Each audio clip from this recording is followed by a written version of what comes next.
Rasul sallallahu alaihi wasallam, beliau, kalau kita ingin cari tahu sifat-sifat akhlak mulia di dalam Al-Quran, kita baca sirah nabawiyah, sejarah Nabi sallallahu alaihi wasallam. Kita baca syama'il, sifat-sifat akhlak Rasulullah.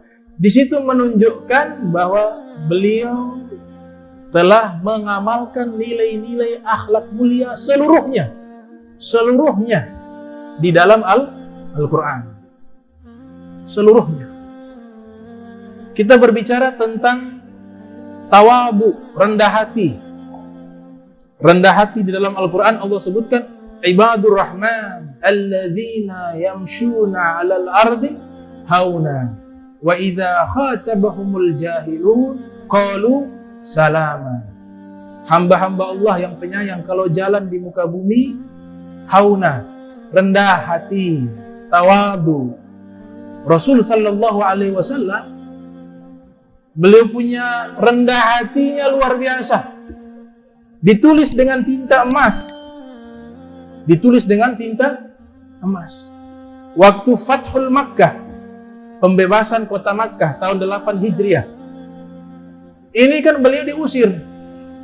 Beliau diusir, disakiti oleh penduduk Makkah. Akhirnya beliau hijrah ke Madinah. Allah Ta'ala berikan beliau di tahun 8 Hijriah punya pengikut jumlah yang banyak.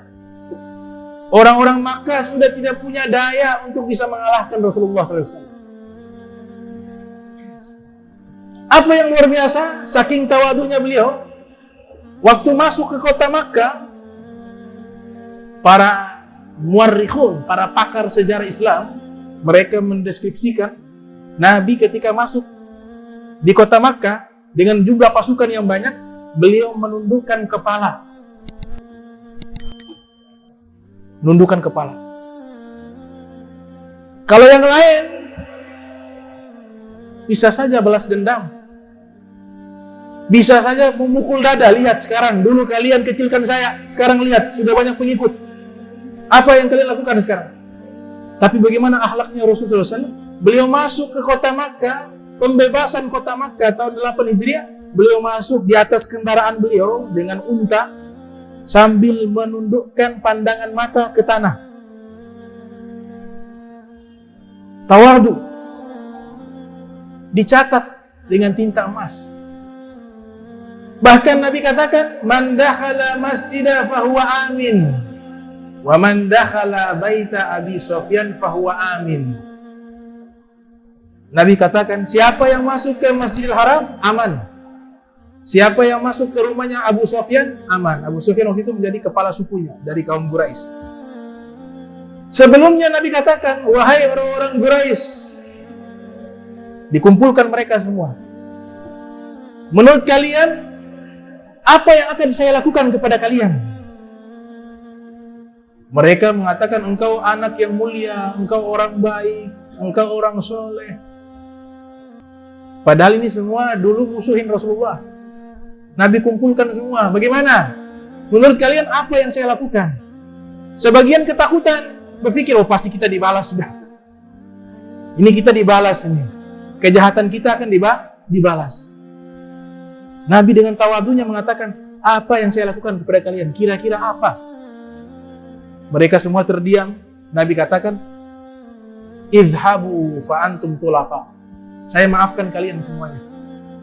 Silakan kalian pergi bebas, kalian tidak ada yang ganggu. Kata Rasul SAW. Ditulis dengan tinta emas. Gak ada balas dendam. Dimaafkan. Sudah punya kekuasaan, tawadu. Makin tinggi jabatan, makin merendah. Makin merendah, makin dicintai oleh Allah. Man tawada'a lillah, rafa'ahu Allah. Siapa yang rendah hati karena Allah, Allah angkat derajatnya, kata Nabi Muhammad SAW. Karena kita hakikatnya gak punya apa-apa. Khuliqal insana dha'ifa. Kita diciptakan dalam keadaan lemah. Imam Ali mengatakan, ajaban li ibni Adam al-fakhr. Saya heran sama orang yang sombong. Awalnya nutfah, berasal dari air mani yang hina. Wa akhiruhu jifah. Akhir daripada kehidupannya ketika mati jadi bangkai yang paling bau. Kalau hidup yahmilu udrah. Ketika dia hidup, dia membawa kotoran di dalam tubuhnya. Terus apa yang mau disombongkan? Kata Imam Ali bin Abi Thalib, karramallahu wajhah. Tawadu, rendah hati. Datang orang ketakutan, seseorang ketakutan.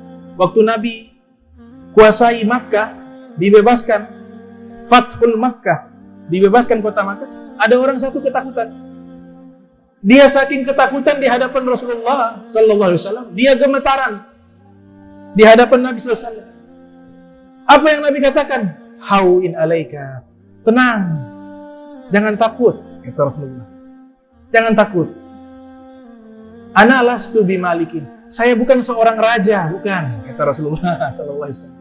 Padahal datang kuasai Makkah. Saya bukan seorang raja. Innama ana ibnu imra'atin min Quraisy kanat ta'kulul kadid. Saya hanya seorang anak dari seorang wanita dari suku Quraisy. Yang wanita tersebut hanya makan daging-daging yang keras. Saya bukan raja. Kata qadid adalah lahmul mujaffaf. Daging keras ini simbol makanan orang-orang sederhana. Jadi Nabi seakan-akan ingin mengungkapkan bahwa jangan takut kepada saya. Saya ini anak biasa. Padahal beliau bukan orang biasa.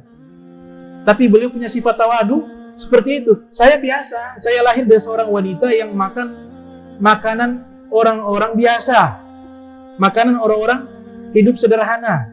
Itu bahasa tawadunya Rasulullah sallallahu alaihi wasallam. Kemudian dalam Al-Quran berbicara tentang kedermawanan. Orang pertama yang paling dermawan adalah Rasulullah sallallahu alaihi wasallam. Alladzina yunfikuna fis sarra'i wad dharra. Mereka adalah orang-orang yang selalu menginfakkan di saat senang ataupun susah, di saat banyak harta ataupun di saat kekurangan. Ibnu Abbas radhiyallahu anhu, beliau mengatakan kana Rasul sallallahu alaihi wasallam ajwadan nas, dalam hadis Sahih Bukhari. Orang yang paling dermawan adalah Rasulullah sallallahu alaihi wasallam. Hadis riwayat Muslim yang lahir 204 Hijriah, meninggal 261 Hijriah. Di sini ilustrasi bagaimana Nabi merefleksikan nilai-nilai akhlak di dalam Al-Quran. Yang kedua ini dermawan. Hadis riwayat Muslim meriwayatkan ada seorang non-Muslim datang bertemu Rasulullah SAW. Dia lihat Nabi punya harta banyak, dapat gonimah, harta rampasan perang. Di antara gonimahnya Rasulullah, Nabi punya ternak kambing. Saking banyaknya itu, di antara dua bukit ada satu tempat yang sangat luas, di situ penuh dengan kambing. Gak tahu berapa ratus ekor, banyak. Mungkin bisa ribuan ekor kambing. Sampai disebutkan penuh itu di antara dua bukit ada satu ladang, di situ penuh dengan kambing. Itu miliknya Rasulullah SAW. Datang ini orang, niat awalnya masuk Islam biar dapat dunia, karena dia tahu hartanya Nabi banyak dan Nabi orang yang dermawan. Datang menemui Rasulullah SAW. Wahai Rasulullah, minta kambing boleh 1 ekor. Minta kambing satu ekor. Kata Nabi apa? Mari ikut saya. Ini semua kambing yang ada di antara dua bukit ini, bisa ribuan ekor ini, ambil semuanya, kata Rasulullah.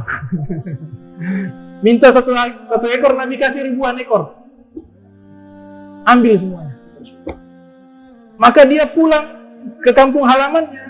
Dia dakwah kepada kaumnya.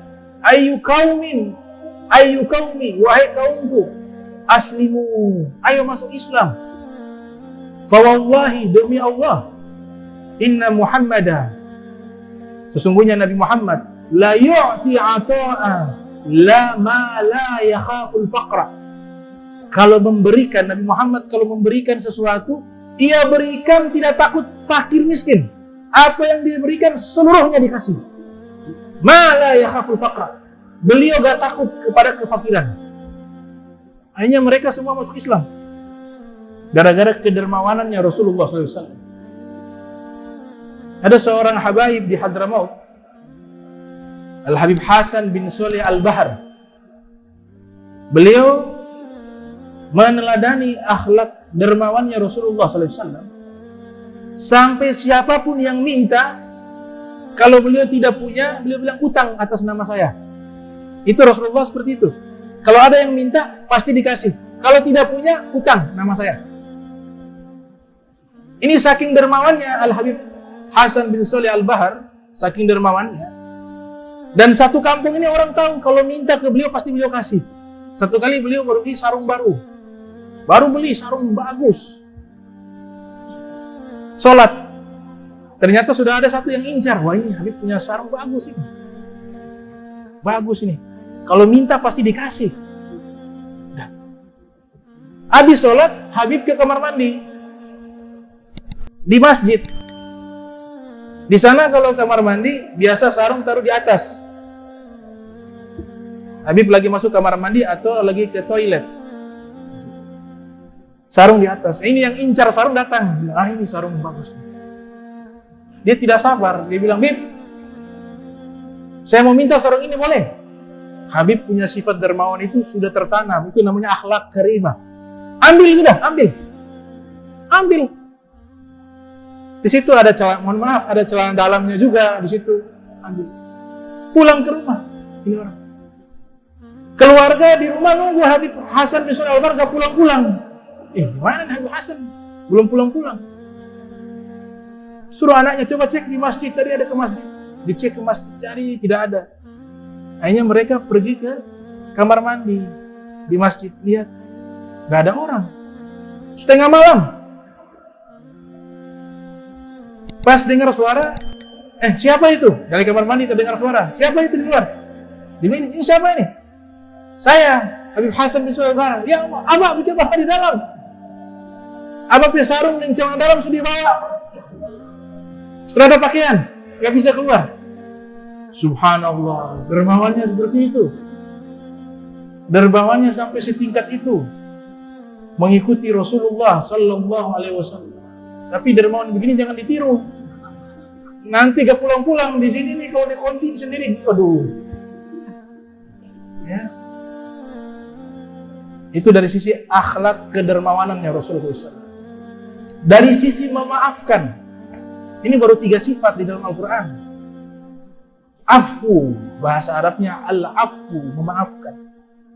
Wal-afina anin nas, selalu memaafkan kepada orang yang salah.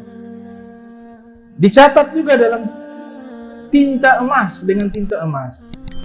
Nabi ketika diusir di Taif bersama Zaid bin Harithah, diusir, diperlakukan dengan tidak baik oleh penduduk Taif. Nabi keluar dari kota Taif, malaikat turun.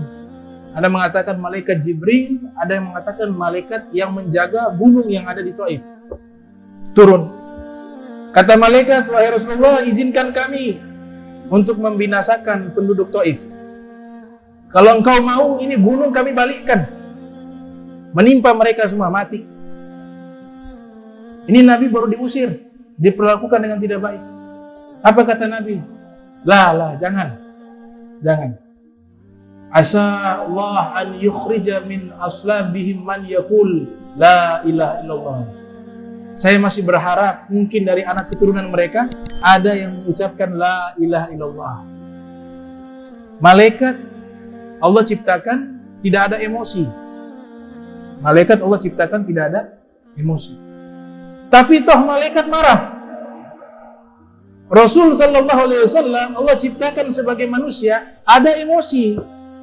Makanya disifati Rasulullah la yaghdab li nafsihi walakin yaghdab lillah. Nabi kalau marah tidak pernah masalah pribadi. Nabi kalau marah jika menyangkut dengan hukumnya Allah Subhanahu wa taala. Punya emosi.